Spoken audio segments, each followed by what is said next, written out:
Hello, everyone. Thank you for joining this afternoon. We're going to give it just 2 more minutes and then we will get started. I'm going to go ahead and put up our agenda slide for this afternoon.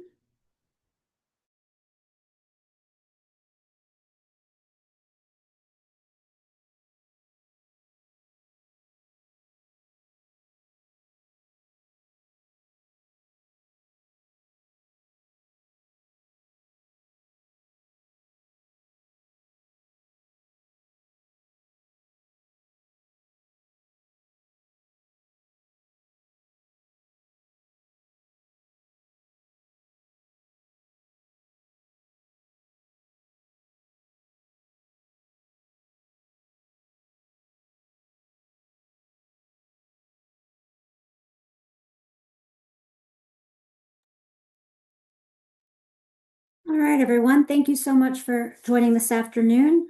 We have our webinar this afternoon with Tracking Hurricanes Through Sharks, Innovative Science Data in Action. We're going to start off with Emily Davenport, Maricous's Communications Manager, who will be giving an introduction about Maricous. Thank you, Jana. Hi, everybody. Thanks so much for attending our webinar today. Before we get started with our speaker lineup, I'm going to give you a quick overview of Maricous, which is the Mid-Atlantic Regional Association Coastal Ocean Observing System. So Maricous is a nonprofit organization and one of 11 regional associations that make up the U.S. Integrated Ocean Observing System, or IOOS. We serve the Mid-Atlantic region, which covers 10 states from Cape Cod to Cape Hatteras. And this region includes 5 major estuaries like the Chesapeake Bay and supports a population of over 78 million people. The Mid-Atlantic is rich in ocean and coastal data, and Maricous makes that data available to be turned into usable information that supports safe navigation, emergency response, environmental health, resource management, and economic planning. And we collect and serve our own near real-time observing data while also integrating data from state and local agencies, universities, and other partners. These community and institutional collaborations are essential to understanding and responding to the unique needs of the Mid-Atlantic. All Maricous data are federally certified, which means they meet rigorous standards that ensure the quality and reliability required for high-level decision-making at local, state, and national levels. And our suite of tools, which includes our Oceans Map data portal, are robust, user-friendly, and highly customizable. We can go to the next slide, please. So Maricous is a stakeholder-driven organization that's built on a network of community partners and local experts, which allows us to stay closely connected to the regional and local priorities of the Mid-Atlantic and ensures our efforts are responsive, relevant, and grounded in real-world needs. So rather than duplicating efforts, we focus on amplifying the work already happening across the region. Our goal is to deliver the highest quality ocean and coastal data to support effective, informed decision making. And we organize our work around 5 focus areas that reflect the full range of needs across the Mid-Atlantic. These include coastal hazards, maritime safety and commerce, fisheries and natural resources, water quality, and energy. If you have data to share or are interested in partnering with us, we'd love to hear from you. And you can reach us anytime at info@maricous.org. And with that, I'll turn it over to Dr. Erin Carlisle, who's an associate professor at the University of Delaware. Great. Thank you very much for the introduction. So let me get started here.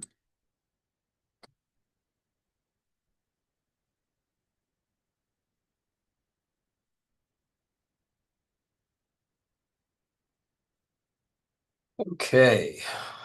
We seeing that okay? Assume that's a yes. Well, thank you all for joining me today, joining me and Caroline Wernicke, my PhD student here today. So we're going to be talking about a project that we have been working on for the last several years where we're trying to push sharks as a platform for carrying these ocean observing tags. So this is not a new idea. People have been doing this for 15, 20 years at this point, primarily with those cute things you can see over here, the elephant seals.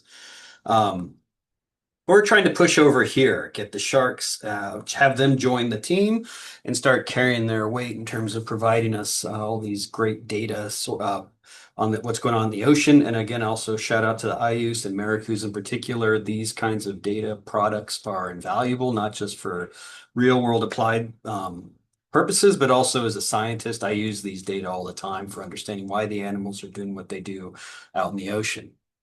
So basically, you're probably all very familiar with this. I just wanted to have this basic kind of slide here to outline that ocean observations are important. We use them for all different purposes. And right now, there's a kind of a stable of platforms that we use to get these data from the ocean. One are these Argo floats, which you see over here on the right in the middle picture. And those are these basically like robotic floats that just go from the surface down to the 2,000 meters or so, profiling what's going on in the water column at that point and that location, come back to the surface and transmit those data to satellites. Then you have ships. So we have research vessels or ships of opportunity that carry different oceanographic observing sensors on them that basically collect data while those ships are underway. There's an array of different kinds of drifters and buoys, similar to the Argo floats that collect data. That's going to be fixed moorings, floating, drifting moorings, things like that. And then there's obviously satellites, which provide a bird's eye view from the space down to the planet, what's going on at that global synoptic level. And then we have gliders, which you can see up here, like the Slocum glider in the top right, which are basically underwater robots that fly around, autonomous vehicles that fly around and collect data and send it back. Satellites are incredibly powerful and one of the workhorses in this area, but the limitation is that they only look at the skin of the ocean. They don't tell us what's going underneath in the water column below the surface. And so all these different platforms collect an array of parameters that get sent back. These are these essential ocean variables or EOVs that get sent back via satellites or cables, and then they get integrated into the global ocean observing system, which Maricus is a part of. And so these different platforms all have different strengths and weaknesses. This is a Stommel diagram, which is a way of contextualizing the spatial and temporal scale at which we get data from these different platforms. So on this kind of axis down here in the bottom, this is the scale in terms of time from very, very quick instantaneous measurements out to tens of thousands of years over on the right. And then on the left, this is space, right? And so you have very, very small, like, a centimeter scale here, all the way up to hundreds of thousands of kilometers of scales. And so if you see here, these different boxes, this kind of gray shaded area is showing the scale of measurements we get from these moorings. This kind of gray line is showing the scale of observations we get from ships. And this white box is showing you the scale of observations we get from satellites. And then overlaid on that are all these different kinds of oceanographic features. So H up here, for example, are biogeographical provinces, which are big, large scale regions that have similar oceanographic and biogeochemical characteristics. This B, for example, is going to be swarms of zooplankton or phytoplankton, relatively smaller scale dynamics. And so depending on what you're interested in, you're going to want to use potentially different kinds of platforms to get your data. And so there are some important limitations to all these. Every tool has drawbacks, and nothing is the silver bullet that answers all your questions. But one of the big limitations we have is that it costs a lot. And so sending a ship out into the ocean costs a lot of money, a lot of man hours. Gliders are expensive. Satellites are obviously expensive. All these things cost a lot. And so we're always looking to save money, make things more efficient wherever we can. And then potentially more importantly is that there's parts of the world's oceans that we aren't getting a lot of data on currently. So certain parts of the ocean are just under observed, in particular the polar seas. So the Arctic and Antarctic, it's really hard to get there. And during the winter, when it's icebound, and you can't really get data for the most part. Coastal shelves are counterintuitively. So the continental shelf, the area like, for example, right off in the Mid-Atlantic Bight here that goes out, to the shelf slope break. it's hard to get a lot of data from those places. So counterintuitively, you wouldn't think that's the case, but that's actually these coastal or insular seas, marginal seas, continental shelf areas are actually undersampled. Tropical regions are generally don't have great observations from them, and so and all the deep sea is particularly kind of understudied. So that's one of the big issues we have is like we just don't get a lot of data for certain parts of the ocean. And so the idea is we can use animals and exploit their natural behaviors, swimming around the ocean, diving up and down to collect data for us. And so you can see here a suite of different animals. You have some pinnipeds, penguins, sea turtles, sharks, tunas, things that are going to be swimming around, seabirds. And if you instrument these animals, they can collect data on these essential ocean variables like temperature and salinity, water conductivity, things like that, and obtain a lot of data over the course of the migrations of these animals without having to involve any people or extra effort. And so as part of the Anabas program, let's see if I actually have it down here. This is the Animal-Borne Ocean Sensors Network. Anabas, it's part of the GOOS actually. These tags have been going out for a while, and these have been primarily going out on air-breathing animals. And you can see this is from 2018, so a little out of date at this point, but you get a general idea. And once you look at this, a map of the world's oceans, and all these are tracks from animals that are carrying these special tags that provide these data. And you can see that for the most part, all these data are from the polar regions. So up around the Arctic and the Antarctic. And so this is actually putting these instruments on elephant seals and things that live down there has really changed our understanding of how polar seas work, which play an unusually important part in global climate. And so it's really shown the value of animal-borne ocean observers.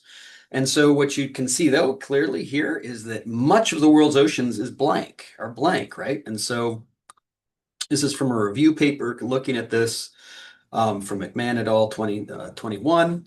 This is showing you the global distribution of Argo float profiles. Those are those ones that I showed you a picture of earlier where the person was throwing in the ocean that basically go to the bottom of the surface every so often.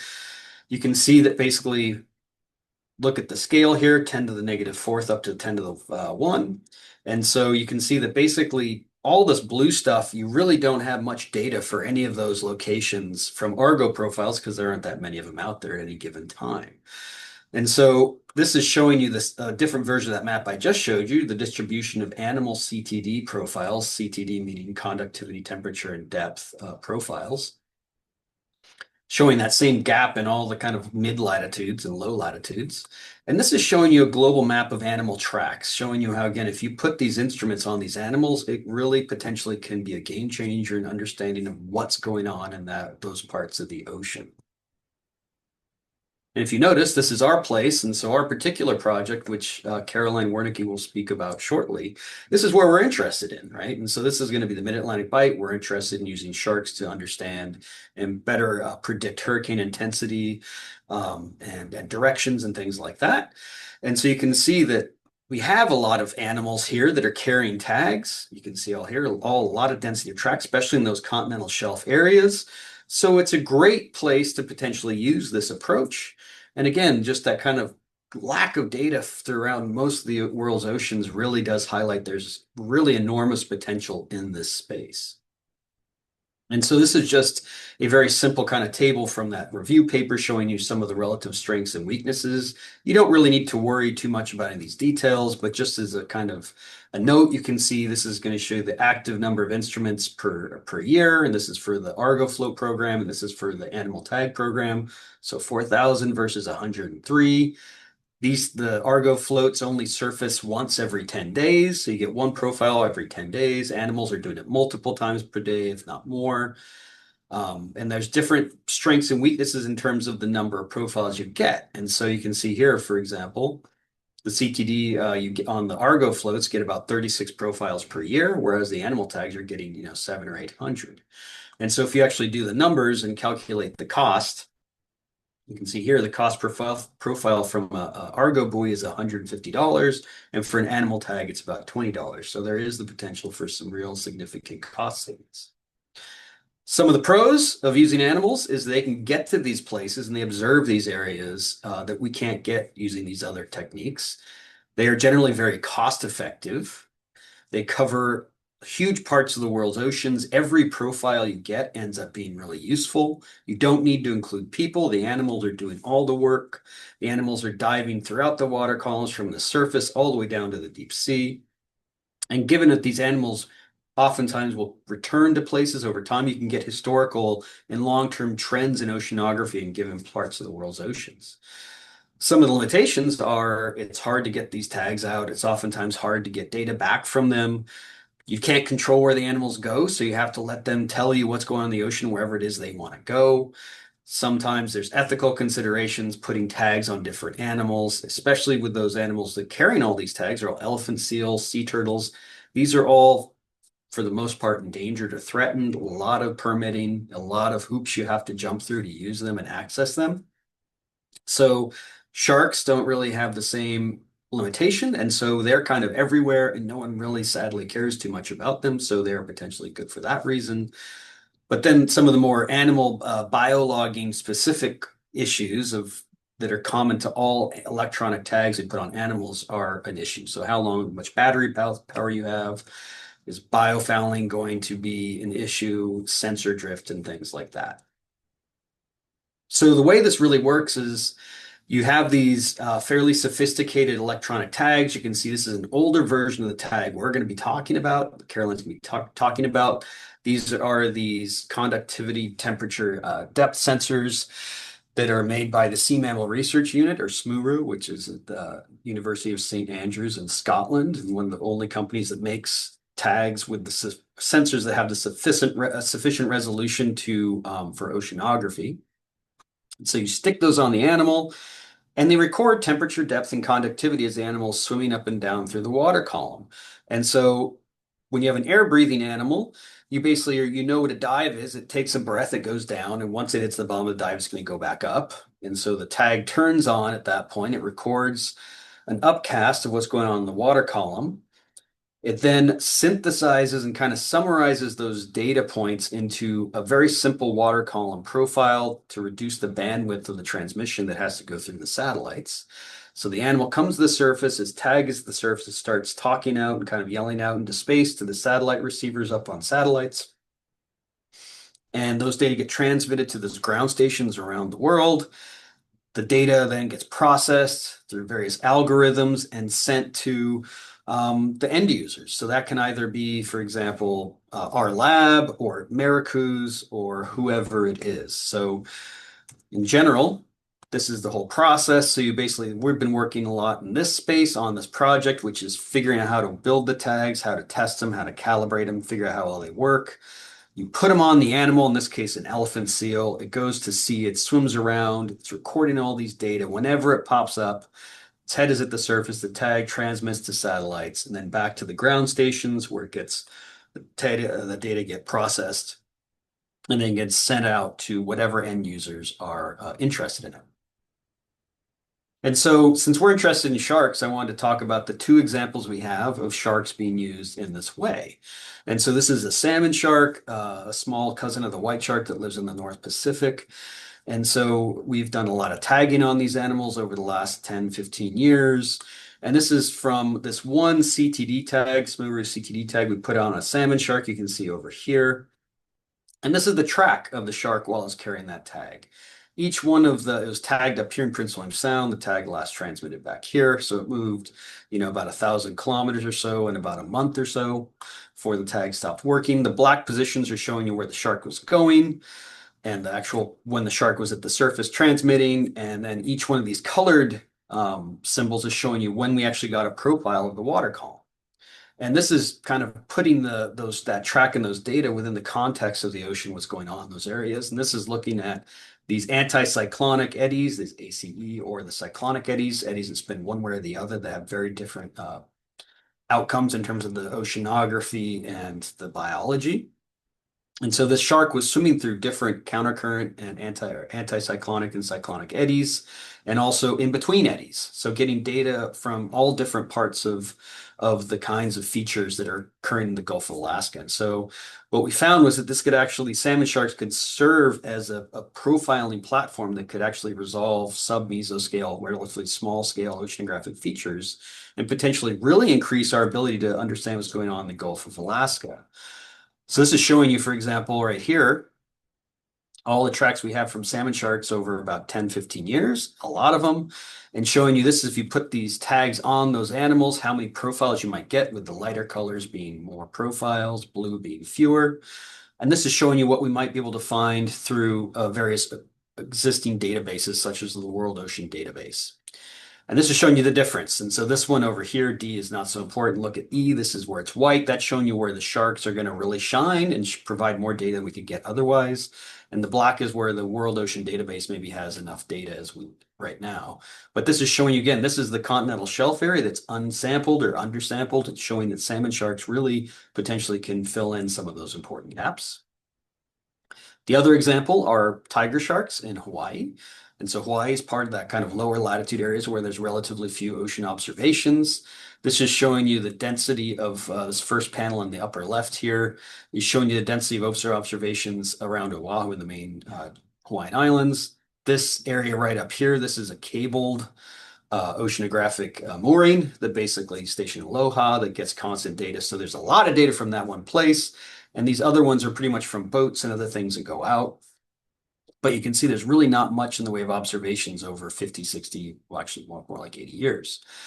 So they tagged this tiger shark with a different kind of profiling tag.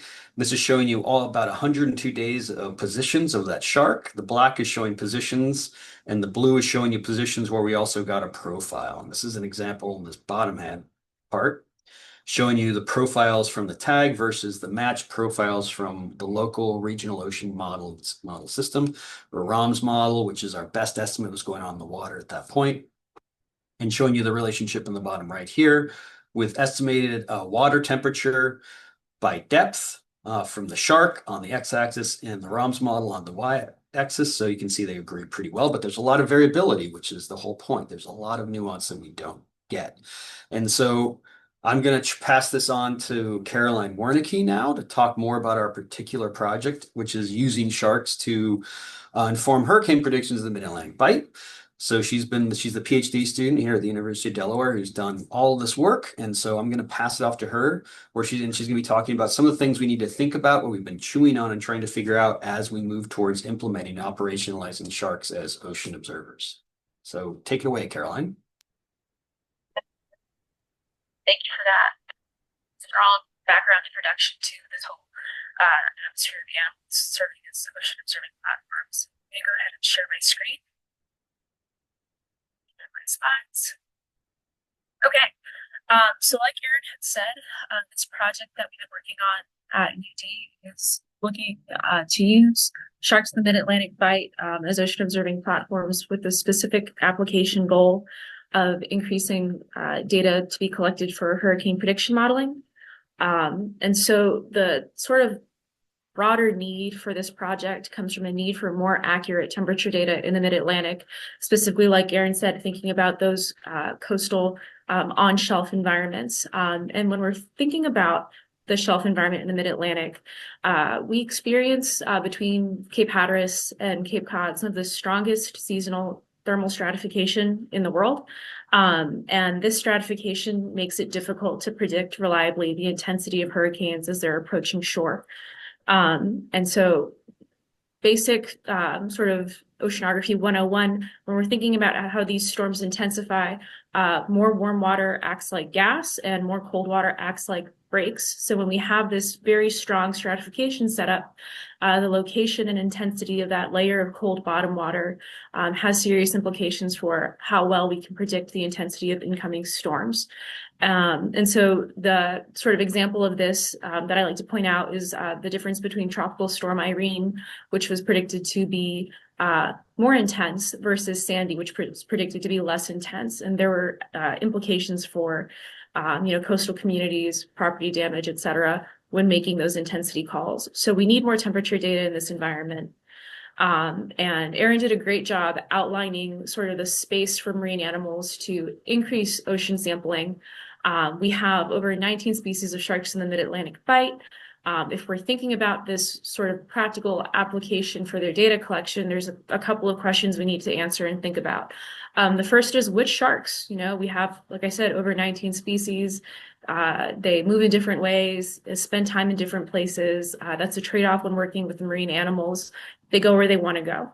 The second question we need to think about is, well, how well will these theoretical shark platforms sample compared to more tried and true sampling platforms like gliders, which are also used heavily to collect this hurricane data?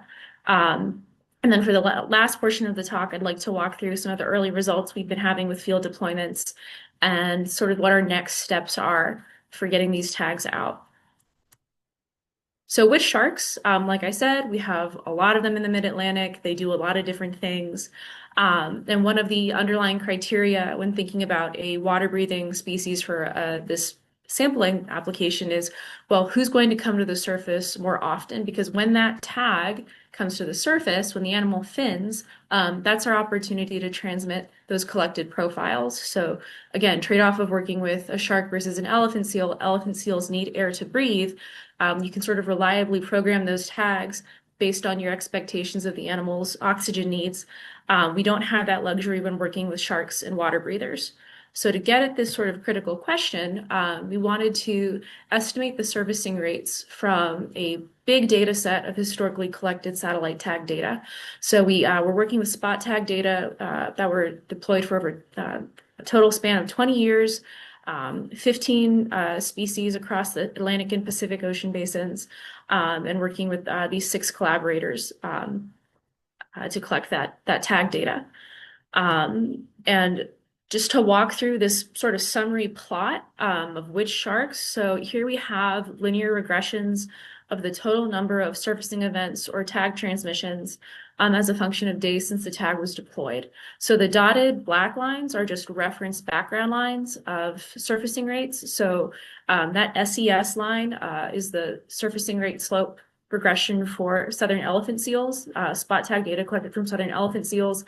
And off the bat, you can see that they are surfacing very, very frequently over the course of the tag's deployment. The T6, T12, T24, and T1 week are,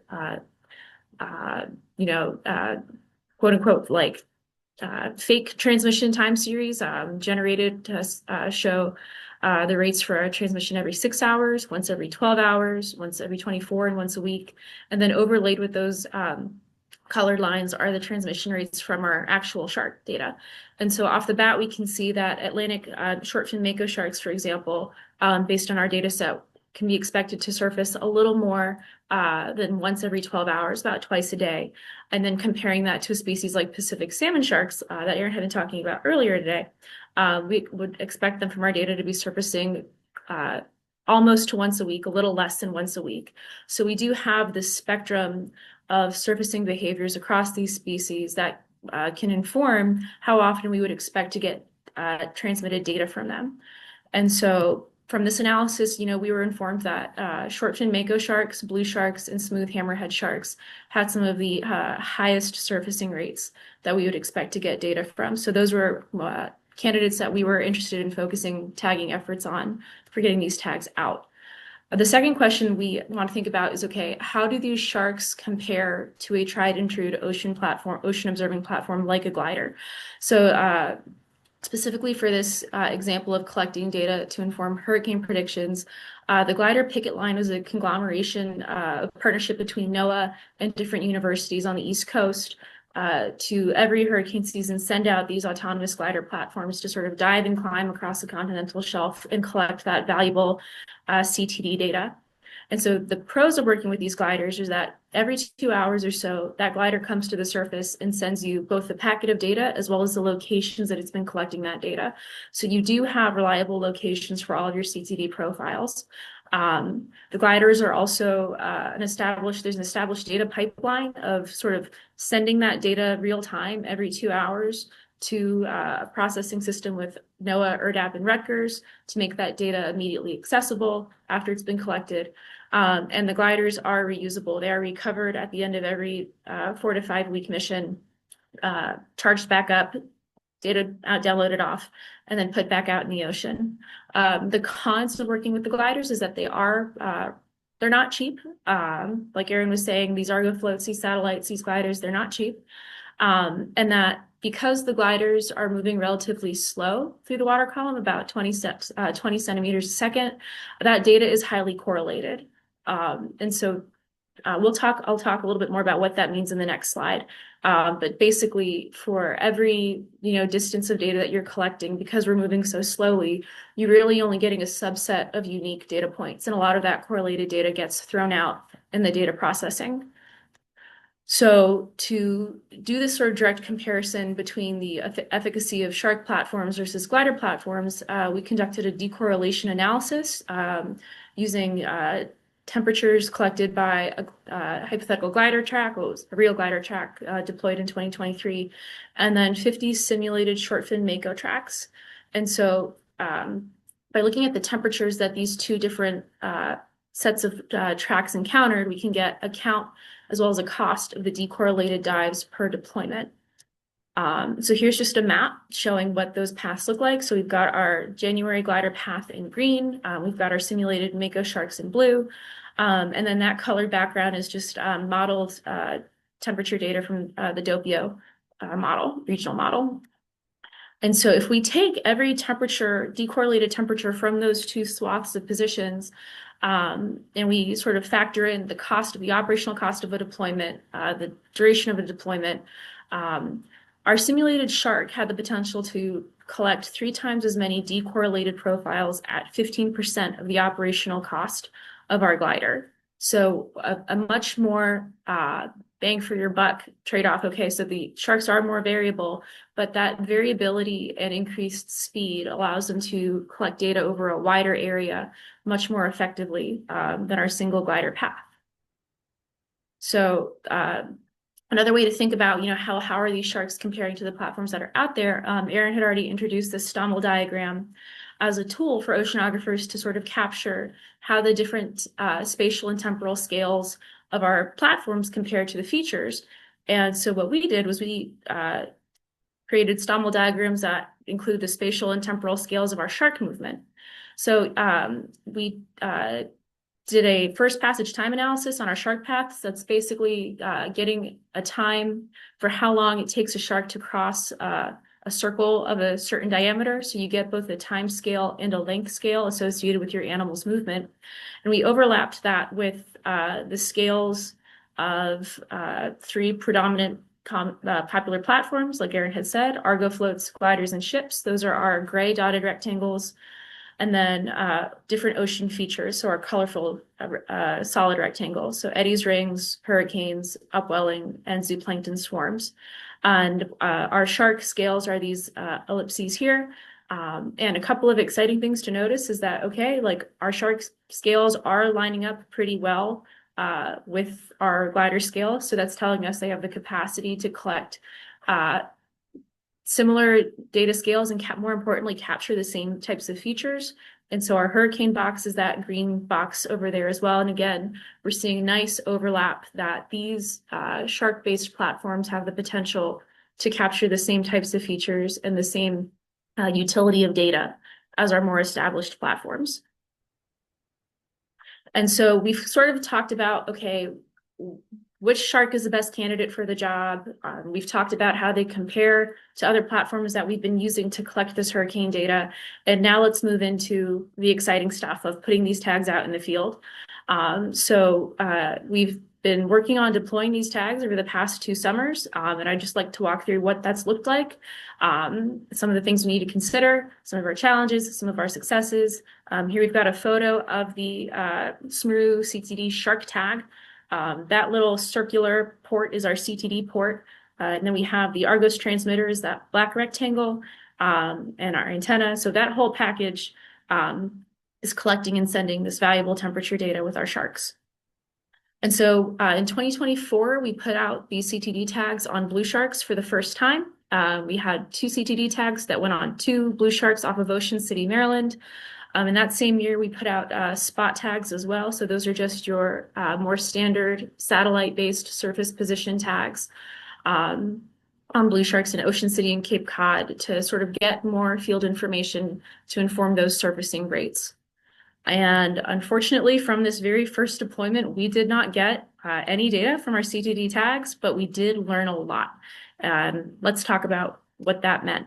So for both tags, we didn't receive any of those surfacing positions. And off the bat, when we were looking back at the tagging protocol and the flow through, we can see that these tags are a bit unwieldy. And so off the bat, we were like, okay, we need to readdress how we're attaching these tags to the fin mount.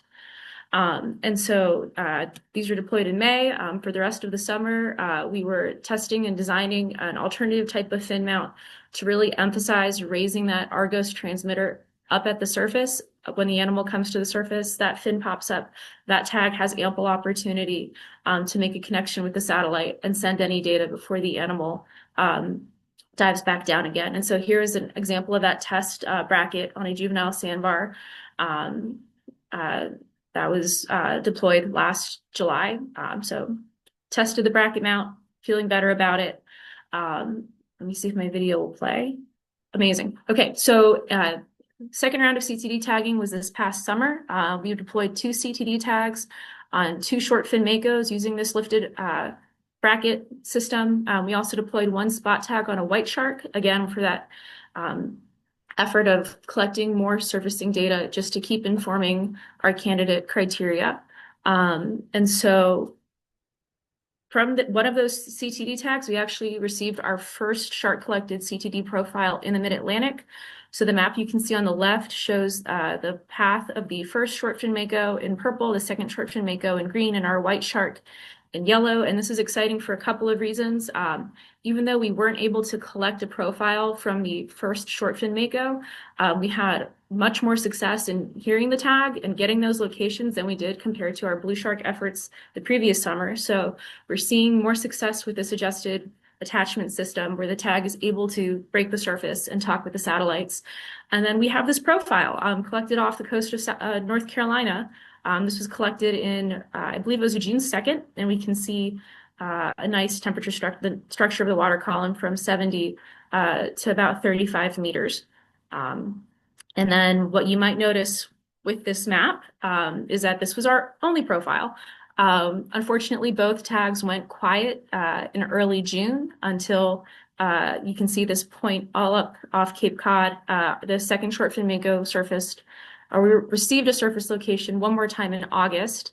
But we had this very large quiet period between June and August.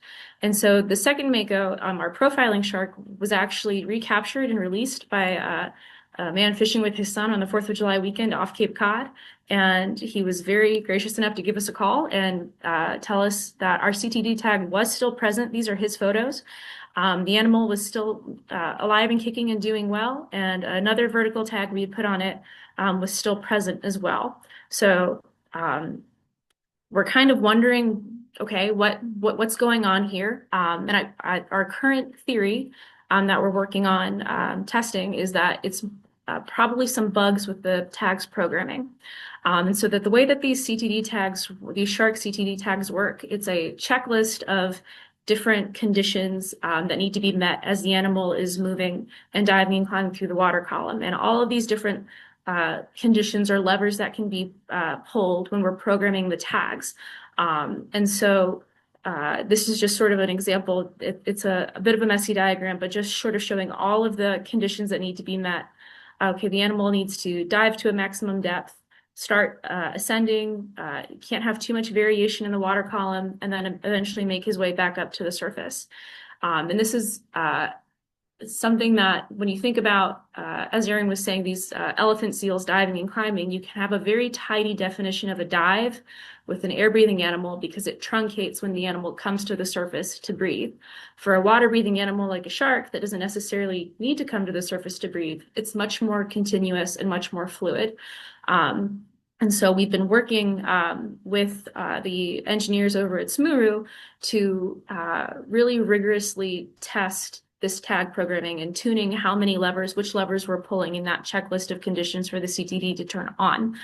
And so this is just an example, a snippet of a historically collected Mako shark track, vertical track, along with in the bottom panel is this checklist of CTD tag conditions. So the tag needs to collect a GPS, hold on to that GPS position for a certain amount of time, wait for the dive, wait for the animal to start to ascend, and so on and so forth.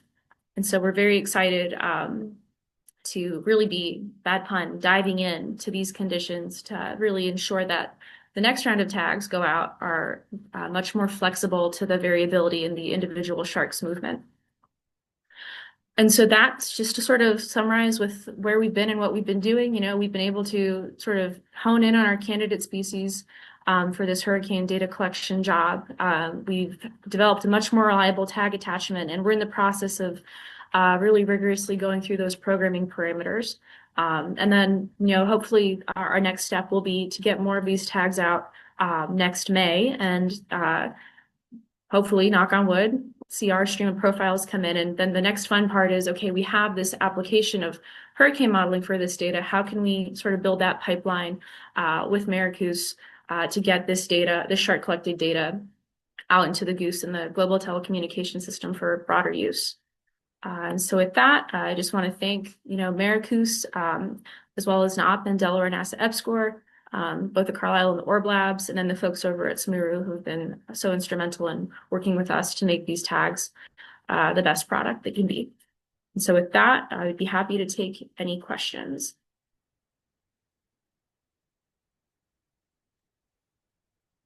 Folks, if you have any questions, feel free to raise your hand or put them in the question and answer box down at the bottom of the screen.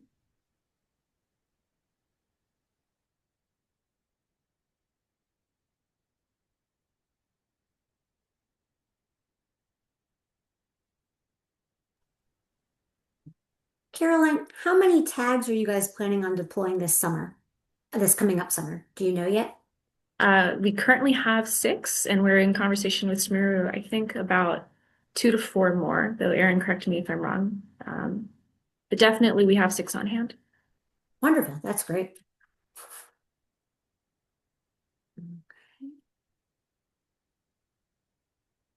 Okay. We have a question from the audience. What is the average cost of a tag? So for the SMURU CTD tags, they're around $7,000 plus or minus 250. Aaron, is that correct? Yeah, probably ballpark, but the reality is these are new, so we don't really have even a price point really for this newer generation of tags because this is all kind of custom built and not quite at scale yet. So I can't really say what the final cost. Hopefully it'll be an economy of scale. And if the whole point of this, is Caroline was touching on, is do we want to develop this tool so it's used in all the IU's nodes and around the world? So hopefully this will grow where the cost will come down. But right now it's probably in that order, about like $7,000 US or so. Great, thank you for that information. We've got a couple more questions coming in through the chat. Are there any shark species that are poor candidates or candidates that you would avoid in the Mid-Atlantic Bight? So that's a great question, and there certainly are. From the broader historical satellite tag data collection, we had a couple of common thresher sharks tagged in the Pacific, and they were actually one of the best performing candidates in this analysis for surfacing rates. And then upon conversations with collaborators over at NOAA Highly Migratory Species, and also talking with fishermen, common threshers in the Atlantic do the exact opposite, and they do not like to come to the surface as often. And then similarly from other work that our lab has done, tagging and working with sand tigers and sandbars, those are 2 other species that on the one hand are appealing because they are very coastal and they are very prevalent in Delaware, but they also spend much more of their time at the bottom. So it's individual and species variations in vertical behavior. There's a lot of different sharks, and they are doing a lot of different things that impact who's more likely to send data versus not. Wonderful, thank you. And we've got one more question in the chat. Are breeding migrations of sharks also considered when collecting data? That's a great question, and I would say that it's something that for the species we have been working with has not been so much of a noticeable pattern. So Aaron, correct me if I'm wrong with the breeding patterns of blue sharks and shortfin makos, but it's sort of a background behavior that could influence, where they're choosing to spend time once they're tagged. So it's something that would be good to consider. Yeah, I think that covers it. I mean, the whole point of this is that we actually don't know where most of these animals, pup anyway. And so, we also get these great tracks from the animals, so it's possible we can start learning more about that. But yeah, the general idea is that we want to leverage that because if they go pup somewhere, it's somewhere very different. And so that means they're covering large stretches of the world's ocean. That means we're getting profiles from a broader scale and more of the ocean. And so having animals that migrate around is great. And so the idea is that we kind of hope we'll have a mix of animals that are highly migratory and ones that are maybe more residential over time, where you have some that are kind of really staying in the Mid-Atlantic Bight most of the time, and other ones are going over to Europe and back or down to the equator and back and things like that. And so diversity of behavior in this point is is a strength. Wonderful, thank you. And then we did get another question in the chat. Although with the current attachment, it seems unlikely, but would there be any interest in expanding to other larger species? Yeah, absolutely. And so, yeah, I think you see like Mobula, so like manta rays and things like that. And so part of what we've been dealing with is that historically these tags were built in kind of two forms. One is the big kind of blocky form where they paste it on the shell of the turtle or on the head of the sea lion. But then there's ones that are toad tags, where basically you have an anchor in the animal, like a leader that goes out, and then the tag floats and is dragged behind it. And this tag that we're working with was originally designed to be used in that way.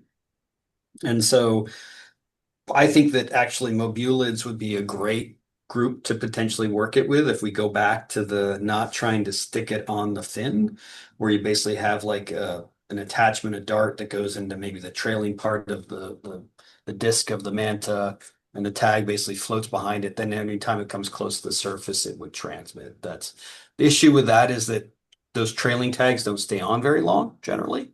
And so it's a trade-off between how much data you get and the longevity of the tag. And so it's again, everything is just a trade-off. Nothing is going to be perfect. And that's where mobulids, I think, would be great, but I don't think they would end up lasting very long just because of those issues. Wonderful, thank you. And then we've got another question in the chat from Jimmy. How long are the ideal shark species typically staying at the surface after a dive? And is this enough time to get a satellite connection and transmit all data? That's a great question. And that's a lot of what our effort has been. And so we can it's hard to know that. So if you kind of think, how would we ever know if a shark fin is at the surface when the shark is in the middle of the ocean, right? It's hard to get those kinds of data. But we do have the kinds of fin-mounted tags that are satellite linked. When they come to the surface, we get different location classes, and that basically tells you how long they're at the surface, because a fin has to be at the surface with that tag out of the water to transmit. At the same time, there has to be receivers on satellites overhead to get those transmissions. And so the longer that tag is at the surface, the more opportunities there are to get those uplinks. So if a shark fin just barely touches the surface and it goes right back down, you might not get a very good position, but you get, hey, there's something there. The longer it's there, you get better and better quality positions, and we can use those location classes as an estimate of, okay, these species are probably spending more time finning. These ones are probably not spending a lot of time finning. And it's really very nuanced because you can have a fin that's almost at the surface, and if there's these wet dry sensors on the tag, they have to be out of the water to transmit. And so if there's waves, it can interrupt. If the tag is not floating in the right way or in the right direction, it can impact the transmission.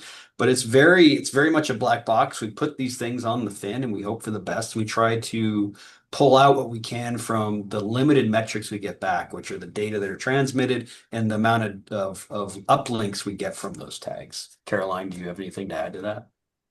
I think that you covered it very well. I mean, I think that,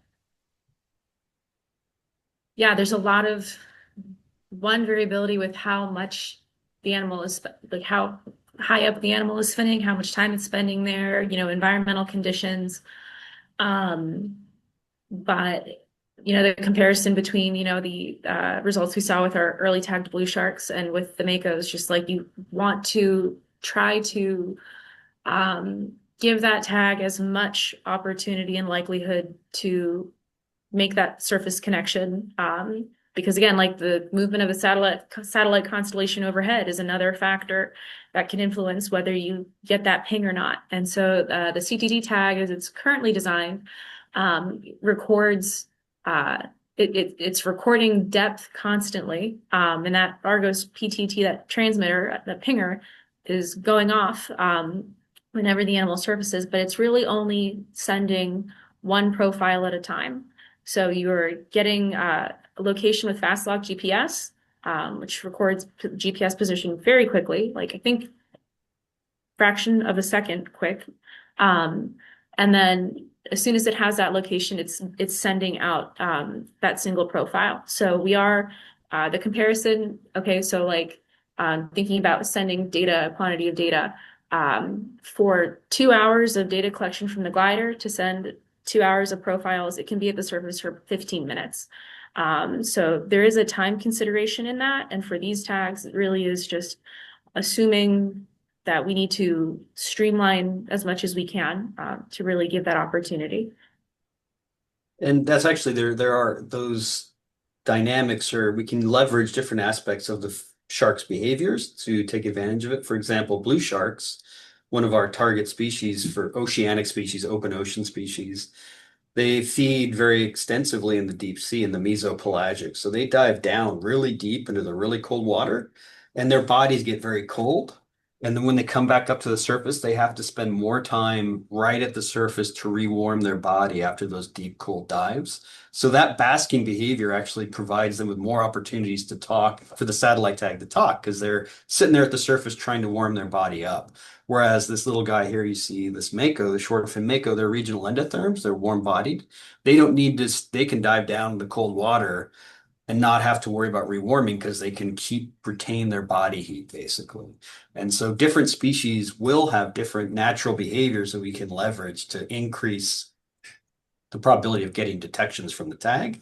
But that all comes into this idea of how do you pick what species to put the tags out on? And so this is leveraging everything we can find out about the spatial movements and the vertical movements of these animals. But a lot of it is going to be trial and error. And like as Caroline said, that juvenile white shark, we put the tag, a different kind of tag, but used the same principles just to figure out if they would work. And it looks like it would work really well.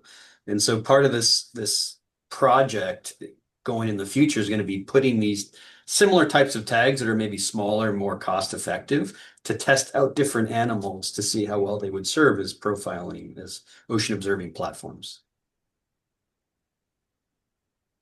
Wonderful. And we've got one last question, which kind of ties into what you guys have been discussing, is do you see a difference in diving behavior across life stages? And if so, is there a particular size or life stage you target? Another great question. Yeah, absolutely. And so our biggest consideration is the size of the animal because the tags are bigger or relatively large right now, so only large animals. And as you can see from that attachment that we have, right now our focus is we have a bulkier attachment than we'll probably use in the future. But this attachment, we really wanted to get that tag up as high as we could to see if it would talk better. But we wouldn't put that tag on a small juvenile shark because it's going to be harder for it to carry. And so we have to go through a whole animal care protocol and making sure we're minimizing impacts on the animals. And so We also don't, and these tags are expensive, right? And so we don't want to put them out on animals we don't think are going to be dealing well with them. But so juvenile sharks, younger ones are going to be growing, their fins are growing, and if you bolt anything onto their fin or attach it, it's going to potentially deform their fins more. So it's the tag though is roughly, we're trying to get it more neutrally buoyant, so it's not really heavy in the water. It should basically add no drag to the animal outside of hydrodynamic drag on the fin, which is an issue. And that's going to be a constant in biologging, in the field of biologging, that's a constant source of research is how do we keep improving tag design to minimize the impact of that tag on the animal as carrying it? Because we want good data, whether it's for tracking the animals or their physiology or their behavior. We want them to be acting naturally to learn what they actually do. We don't want them to be just angry because there's this big thing hanging off of their back.